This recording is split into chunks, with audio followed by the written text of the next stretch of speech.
Now let us see the remaining problems of this paper. Okay, let us observe the next question, 101 question. The largest two-digit prime number. The largest two-digit prime number is 97. ఇది memory based question గుర్తుపెట్టుకోవాల్సింది. దీనికి వేరే option లేదు. ఓకేనా, fourth option is correct one. Next చూడండి, how many numbers between 1 and 43 which are exactly divisible by 3 but not divisible by 9. 1 and 43 మధ్య ఎన్ని numbers 3తో divisible అయ్యి 9తో డివిజిబుల్ కాకుండా ఉంటాయి, అలాంటి నెంబర్స్ చూడండి. సో ఏంటి, ఫస్ట్ నెంబర్ 3, తర్వాత 6, నెక్స్ట్ 9 తీసుకోవచ్చు. మల్టిపుల్ ఆఫ్ 3లో 3, 6, 9 తీసుకోకూడదు, ఎందుకంటే 9 ఇస్ డివిజిబుల్ బై 9 కాబట్టి 12, తర్వాత 15, తర్వాత 18 తీసుకోకూడదు, 18 is divisible by 9. So next 21, తర్వాత 24, 27 తీసుకోవద్దు, 27 ఇస్ డివిజిబుల్ బై 9. సో 30 తీసుకోవచ్చు, 33 తీసుకోవచ్చు, 36 తీసుకోవడానికి లేదు ఎందుకంటే 36 ఇస్ డివిజిబుల్ బై 9. సో 39 తీసుకోవచ్చు. నెక్స్ట్ 42 కూడా తీసుకోవచ్చు. సో మొత్తం ఎన్ని నెంబర్స్ ఉన్నాయి చూడండి, 3, 3, 6, 9, 10 నెంబర్స్ ఉన్నాయండి. సో ఈ 10 నెంబర్స్ మనకు 3తో డివిజిబుల్ అయ్యి 9తో డివిజిబుల్ కావు. ఓకేనా. నెక్స్ట్ చూడండి, next question, Ramya wrote first 110 natural numbers and how many times does he wrote 0. So 110 natural numbers, first 110 natural number అంటే 1 to 110 వరకు రాసిందంట. దాంట్లో రమ్య ఎన్నిసార్లు 0 యూజ్ చేసింది. So Ramya first time use చేసేది 10కి, నెక్స్ట్ 20 రాయడానికి, నెక్స్ట్ 30 రాయడానికి, ఫోర్త్ టైం యూజ్ చేసింది 40 రాయడానికి, 50, 60, 70, 80, 90 వరకు 9 టైమ్స్ యూజ్ చేసింది. నెక్స్ట్ 10 and 11 ఎన్ని టైమ్స్ యూజ్ చేసింది, దీంట్లో 100. ఓకే, 100 రాయడానికి 2 zeros యూజ్ చేసింది, 11 టైమ్స్ ఇక్కడ అయిపోయింది. నెక్స్ట్ 110 వరకు రాయాలంటే 101, 102, 103, 104, 105, 106, 107, 108, 109, 110. ఓకేనా. సో మళ్ళీ ఇవి 10 టైమ్స్. దీంట్లో ఈ 10 నెంబర్స్లో ప్రతిసారి 0 ఒకసారి యూజ్ చేసింది కాబట్టి 10, అంటే మొత్తం 11 టైమ్స్ ఇక్కడ యూజ్ చేసింది plus 10 times. So 10 + 11 21 times use చేసింది. So answer is what, 2. ఓకేనా. Next, an athlete won 10 events out of total number of games. If the win percentage of the athlete is 40, then what is the total number of games. అంటే ఒక athlete 10 గేమ్స్లో 1 win అయ్యాడు. So తన percentage of winning ఎంత, 40%. అంటే 40% of total games వచ్చేసరికి, total games ఇచ్చేసరికి మనకు 10 games ఉన్నాయి. సో దీని కాన్సెప్ట్ నుంచి 40% means for 100 into total number of games is equals to 10. మనం ఈ 40/10 అటు పంపిస్తే మనకు టోటల్ నెంబర్ ఆఫ్ గేమ్స్ వస్తుంది. 10 ఇంటూ ఇది మళ్ళీ ఇది ఒక ఫ్రాక్షన్ అయితే మల్టిప్లయర్ అటుపోతే డివైజర్ అవుతుంది కాబట్టి రెసిప్రోకల్ తీసుకుంటున్నాము. 100/40, 0 0 get cancel,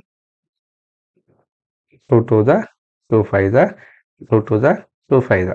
so total number of games ఎంత వస్తుంది, 5 × 5 25 గేమ్స్ తను ఆడితే దాంట్లో 10 గేమ్స్ గెలిచినాడు. So 40% he won. Next very simple question, 989 whole 29/10,000, 29/10,000 దీని ఇంటి డెసిమల్ ఫామ్లో రాయమంటున్నాడు. సో 989 పాయింట్, ఇక్కడ న్యూమరేటర్లో ఎన్ని డిజిట్స్ ఉన్నాయి, 2 డిజిట్స్ ఉన్నాయి, కానీ డినామినేటర్లో ఎన్ని జీరోస్ ఉన్నాయి, 4. అంటే 4 ప్లేసెస్ తర్వాత డెసిమల్ పాయింట్ పెట్టాలి. న్యూమరేటర్లో మనకి 2 డిజిట్స్ ఉన్నాయి, ఇంకా 2 డిజిట్స్ లేవు కాబట్టి 2 zeros తీసుకొని 29 పెడతాం. సో ఇది ఆన్సర్ అవుతుంది. So second option is the correct answer దీనికి. ఓకేనా. నెక్స్ట్ క్వశ్చన్ చూద్దాము. The sum of 7 hours 35 minutes and 6 hours 40 minutes, 2 hours 50 minutes. ఓకేనా. First hours minutes, first 7 hours 35 minutes, next 6 hours 40 minutes, 2 hours 50 minutes. ఓకేనా. వీటిని add చేస్తున్నాను. 5 మనకి 9 12, next వీటిని add చేస్తే 13 15. సో 15 hours 125 మినిట్స్ వస్తుంది. 15 అవర్స్ 125 మినిట్స్ అంటే 15 అవర్స్. ఈ 125 మినిట్స్ 120 మినిట్స్ ప్లస్ 5 మినిట్స్గా రాసుకోవచ్చు. ఈ 120 మినిట్స్ అంటే 2 అవర్స్. 1 అవర్కి 60 మినిట్స్. కాబట్టి 120 మినిట్స్ అంటే 2 అవర్స్ అంటే 15 plus 2 that is 17 hours and 05 minutes అండి. So that is the first option is the correct answer. Next question చూడండి. ఈ క్వశ్చన్ సాల్వ్ చేయడం చాలా ఈజీ కానీ ఇంపార్టెంట్. చూడండి, sum of the which of the following two fraction is biggest one. ఏ రెండు నెంబర్స్ని మనము యాడ్ చేసినప్పుడు పెద్ద సమ్ వస్తుంది. సో దీనికి ఆప్షన్ వెరిఫికేషన్ మెథడ్ చేసుకోవాలి. ఈ ప్రాబ్లమ్ని సాల్వ్ చేయడానికి మనం ఏం చేస్తున్నాము, ఆప్షన్ వెరిఫికేషన్ మెథడ్ యూజ్ చేస్తున్నాము. ఆప్షన్ వెరిఫికేషన్ మెథడ్ అంటే ఏంటి, ఇచ్చిన ఆప్షన్స్లో ఫస్ట్ ఆప్షన్ ఏది, సెకండ్ ఆప్షన్ ఏది, ఫస్ట్ ఆప్షన్ యొక్క వాల్యూ కనుక్కోవడము. ఫస్ట్ ఆప్షన్ చూడండి, బి అండ్ డి అంటే నేను బి ప్లస్ డి తీసుకుంటున్నాను. బి ప్లస్ డిని యాడ్ చేస్తున్నాను. బి ఎంత 5/9 ప్లస్ డి వాల్యూ 3/11. సో వీటిని యాడ్ చేయడానికి 9 into 11 cross multiplication 55 plus 27 that is equals to next 82/99 వస్తుందండి. సో సెకండ్ ఆప్షన్ చూడండి, second option B, A and B. A value ఎంత 2/7, B value 5/9. వీటిని addition చేస్తున్నాను.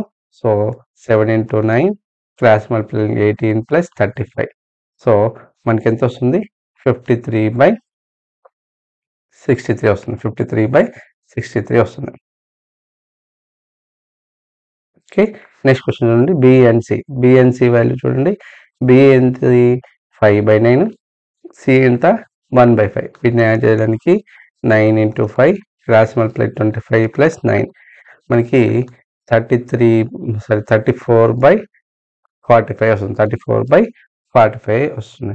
Next A and D. A value మనకు 2/7. Okay, A value 2/7, D value 3/11. So 2/7 plus 3/11 వీటిని addition చేయడానికి so 7 into 11 and cross multiply 22 plus 21 that is 43/77. So వీటిని మనం ఏం చేస్తున్నాను, డెసిమల్స్లో కన్వర్ట్ చేస్తున్నాను.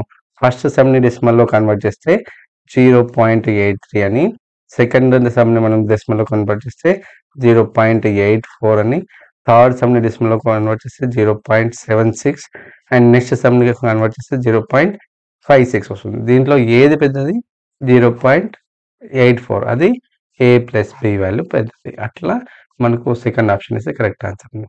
నెక్స్ట్ క్వశ్చన్ చూడండి, -0.75 plus -0.5 into 2 whole 2/5. Okay, so this should be divided by 2/5. ఓకేనా. సో వీటి చూడండి, -0.75 ప్లస్ 0.5 ఇంటూ వీటి మల్టిప్లై చేస్తే 10, 12/5 వస్తుంది. So 5 1 5, 0.1. Okay, this should be divided by 2/5. So -0.75 plus ఇది -0.1 into 12 అంటే -1.2 వస్తుంది. This should be divided by 2/5. So మనకి వచ్చిన ఆప్షన్ మళ్ళీ రాస్తున్నాను, -0.75 ప్లస్ ఇక్కడ -1.2ని డివిజన్ చేయాలి కాబట్టి నేను రెసిప్రోకల్ తీసుకుంటున్నాను. Multiplied by 5/2. 2 1 2, 0.6. So -0.75 plus into minus 5 6 30. So 3.0 వస్తుంది. సో వీటిని యాడ్ చేస్తే -3.75 వస్తుంది. -3.75 that is of third option is the correct one. Next question చూడండి, the sum of the edges of the cube is 48. Okay, ఒక క్యూబ్కి ఎన్ని edges ఉంటాయండి, 12 edges ఉంటాయండి. ప్రతి edge equal measurements. So if I suppose each edge is a units, some of 12 edges అంటే 12a is equals to 48 centimetres. దీని నుంచి each edge value వస్తుంది 48/12. 12 ఉందా 12 4 ఈచ్ ఎడ్జ్ వాల్యూ ఎంత వస్తుంది 4 సెంటీమీటర్స్ వచ్చింది. మనం కనుక్కోవాల్సింది ఏంటి? Total surface area. Total surface area of cube is equal to 6a². That means 6 into 4 square. 6 into 4 square. 6 into 4 square 16. 16 6 that is 96 వస్తుందండి. సో 96 సెంటీమీటర్ స్క్వేర్ వస్తుంది. So fourth option is the correct one. Next next question, to construct unique coordinator the number of independent measurements are required. ఇది 8th క్లాస్లోని construction of coordinators topic పైన వస్తుంది. ఇది important question, SA వాళ్ళు కూడా అడుగుతున్నాడు. ఒక యూనిక్ కోఆర్డినేటర్ని కన్స్ట్రక్ట్ చేయడానికి ఎన్ని ఇండిపెండెంట్ మెజర్మెంట్స్ అవసరము అంటే 5 ఇండిపెండెంట్ మెజర్మెంట్స్ అవసరము. ఇది మెమరీ బేస్డ్ గుర్తుపెట్టుకోవాల్సిందే. నెక్స్ట్ క్వశ్చన్ చూడండి, if the side of the square is 4 centimetres then product of its diagonal. ఒక స్క్వైర్ యొక్క ఈచ్ సైడ్ 4 సెంటీమీటర్స్ అంట. సో వాటి యొక్క ప్రోడక్ట్ ఆఫ్ డయాగ్నల్స్ అడుగుతున్నాడు. Diagonals of square are equal. ఒక్క డయాగ్నల్ ఎలా వస్తుంది? If each side of square is A units, each side of square is A units, diagonal will be 10/√2a. మనకి ఇక్కడ ఇచ్చినది ఏంటి? డయాగ్నల్ 1. ఒక డయాగ్నల్ వాల్యూ ఇప్పుడు ఈచ్ సైడ్ ఎంత? 4 సెంటీమీటర్స్ ఇచ్చినాడు కాబట్టి ఫస్ట్ డయాగ్నల్ ఎంత? √2 into 4. That means 4√2. Next diagonal కూడా 4√2a వస్తుంది. ఎందుకంటే diagonals of the square are equal. మనకి అనుకోవాల్సింది diagonals product of this diagonals అంటే 4√2 into 4√2. వీటిని మల్టిప్లై చేస్తే 4 4 16. √2 into √2 హోల్ స్క్వేర్ అండి. Square root get cancel. 16 2 that is 32 centimeters వస్తుందండి. So fourth option is the correct answer in this case. Okay, next question చూడండి, the sides of right angle the sides of the triangle are 7 centimeters, 24 centimeters and 25 centimeters. Then its area. ఇక్కడ ఒక triangle యొక్క sides ఇచ్చినాడు. ఈ sides measurements observe చేసినట్లయితే 7 centimeters, 24 centimetres, 25 centimetres. ఇవి మూడింటిని observe చేస్తే ఇవి పైథాగరస్ ట్రిప్లెట్స్ అని అంటారు. పైథాగరస్ త్రికాలు అంటారు. ఓకే, సో అంటే ఇవి ఒక రైట్ యాంగిల్ ట్రయాంగిల్ ని ఫామ్ చేస్తుంది. ఒక రైట్ యాంగిల్ ట్రయాంగిల్ ని ఫామ్ చేస్తుంది కాబట్టి వీటి యొక్క area, the right angle triangle యొక్క ఏరియా ఏమవుతుంది? Half into base into height. Half into base is 7, height is 24. So 2 1 2 12 okay, 7 12 that is 84 centimetres. మీకు పైథాగరస్ ట్రిప్లెట్స్ అని తెలియకపోతే దీనికి ఏంటి, మళ్ళీ మనము హీరోన్స్ ఫార్ములా యూజ్ చేయాలి. S(s)(s)(a) into s-b into s-c అనే ఫార్ములాని యూజ్ చేస్తూ కనుక్కోవాలి. దాని బదులు పైథాగరస్ ట్రిప్లెట్స్ మీరు గుర్తుపెట్టుకోవాలి, కొన్ని పైథాగరస్ ట్రిప్లెట్స్. సో దాన్ని బట్టి దీన్ని ఐడెంటిఫై చేయొచ్చు. యాక్చువల్గా వీటి క్వశ్చన్ ఇచ్చే ఇంటెన్షనే అది. ఇవి పైథాగరస్ ట్రిప్లెట్స్ అని గుర్తుపెట్టుకునేవాడు ఈజీగా చేస్తాడు, లేదంటే టైం నాశనం చేస్తాడు అంతే. నెక్స్ట్ క్వశ్చన్ చూడండి, a student secured 144 in an exam and passed by 48%, then total number of marks. ఇక్కడ ఒక స్టూడెంట్ కి 144 మార్క్స్ వచ్చినాయంట. సో 144 మార్క్స్ అంటే 48% ఆఫ్ టోటల్ మార్క్స్. అయితే మొత్తం ఎన్ని మార్క్స్ వస్తున్నాయి అంటే 48% ఆఫ్ టోటల్ మార్క్స్ ఎంత? 48% of total marks is equals to 144. So మనకు టోటల్ మార్క్స్ ఎట్లా వస్తుంది? సో 48% అంటే 48/100 into total marks is equals to 144. ఈ 48/100 ఫార్వర్డ్ చేస్తే టోటల్ వస్తుంది. Total marks is equal to 144 into 100/48. ఇది 12 టేబుల్తో చూసిపోతుంది. 12 4 12 12 144, 4 1 4 3 మనకి ఎంత వస్తుంది? టోటల్ మార్క్స్ ఎంత? 3 into 100 300 అంటే second option is correct answer. ఓకేనా, నెక్స్ట్ క్వశ్చన్ చూద్దాము. ఓకే, ఈ పేపర్లో ఇది లాస్ట్ ప్రాబ్లము. ఓకేనా, so LCM and HCF of 2 numbers is 552 and 3 respectively. అంటే రెండు నెంబర్స్ యొక్క LCM ఏమి ఇచ్చినాడు? 552. HCF ఎంత ఇచ్చినాడు? 3 అంట. Next if 1/3 of 1 number is 12 అంటే ఫస్ట్ నెంబర్లో 1/3 of first number gives us 23. So మనకు ఫస్ట్ నెంబర్ రావాలంటే 1/3ని అటు పంపించాలి.